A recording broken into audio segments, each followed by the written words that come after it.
So, if I were going to go into the market today to buy a home, let's say I'm a first-time home buyer and I want to buy a home, what tips would you have? A first-time home buyer. Okay, let's say they don't have a pre-approval yet, and I get a lot of that. So the first thing you have to do is get a pre-approval. You have to have your ducks in a row.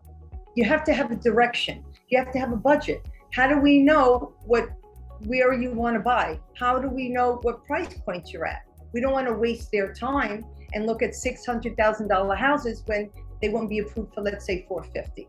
So the first thing I tell a home buyer, a potential home buyer, is to get a pre-approval so that they have a direction for their budget and target areas. Where do you want to live? Where do you work? Right? And then, of course, getting a pre-approval means you're more credible. Well, of course. Well, that the first step is so the buyer has direction and they know where they're going. But then you can't put an offer in without a pre-approval. I tell them that as well. Because the seller has to know that they can afford the house and put in an approval for that. Very important.